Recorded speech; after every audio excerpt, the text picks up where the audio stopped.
ഇന്നത്തെ വീഡിയോ ESയുടെ പുതിയ അപ്ഡേറ്റ് ആയ സ്പ്രീ 2025 പറ്റിയാണ്. എന്താണ് സ്പ്രീ 2025?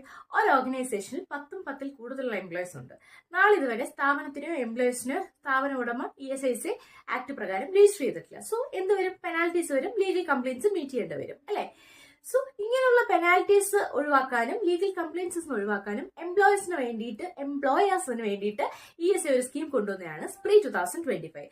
2025 ജൂലൈ 1 തൊട്ട് 2025 ഡിസംബർ 31 ഈ ഒരു 6 months കാലയളവിൽ ലീഗൽ കംപ്ലയിൻസ് ഒന്നും ഇല്ലാതെ മുൻകാലത്തിലുള്ള പെനാൽറ്റീസും കാര്യങ്ങളും ഒന്നും ഇല്ലാതെ എംപ്ലോയീസിനെ എന്തെങ്കിലും രജിസ്റ്റർ ചെയ്യാം, ESI സ്കീമിൽ അംഗമാക്കാം. കൂടാതെ തന്നെ സ്ഥാപനത്തിന് ESI രജിസ്ട്രേഷനും സ്റ്റാർട്ട് ചെയ്യാവുന്നതാണ്.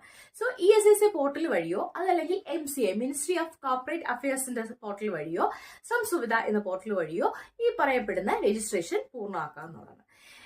ഇവിടെ ഈ പറയപ്പെടുന്ന സ്പ്രീ 2025 എന്ന് പറയുന്നത് ESICയുടെ പുതിയ സ്കീം എയിം ചെയ്യുന്നത് ടെമ്പററി എംപ്ലോയീസിനും കോൺട്രാക്റ്റിൽ വർക്ക് ചെയ്യുന്ന എംപ്ലോയീസിനെ എല്ലാം നമുക്ക് എന്താണ് ESICയിൽ ആഡ് ചെയ്യാനും അവർക്കൊരു സോഷ്യൽ സെക്യൂരിറ്റി എൻഷുർ ചെയ്യാൻ കൂടിയാണ് ഫോക്കസ് കൊടുക്കുന്നത്.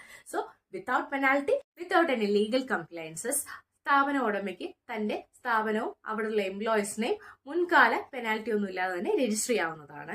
പിന്നെ രജിസ്റ്റർ ചെയ്തതിനു ശേഷം ഈ നേരത്തെ പറഞ്ഞ പോർട്ടൽസിലൂടെ രജിസ്റ്റർ ചെയ്തതിനു ശേഷം മന്ത്ലിയുള്ള ഫയലിംഗ് മുന്നോട്ട് കണ്ടിന്യൂ ചെയ്ത് കൊണ്ടുപോയാൽ മതി. പിന്നീട് ഒരു പെനാൽറ്റീസും ലീഗൽ കംപ്ലയിൻസും വരാതിരിക്കാനായിട്ട്. സോ ഇതുപോലുള്ള സ്റ്റാറ്റ്യൂട്ടറി അപ്ഡേറ്റ്സിനായി എന്റെ ചാനൽ സബ്സ്ക്രൈബ് ചെയ്യും, ഫോളോ ചെയ്യും. Okay, by.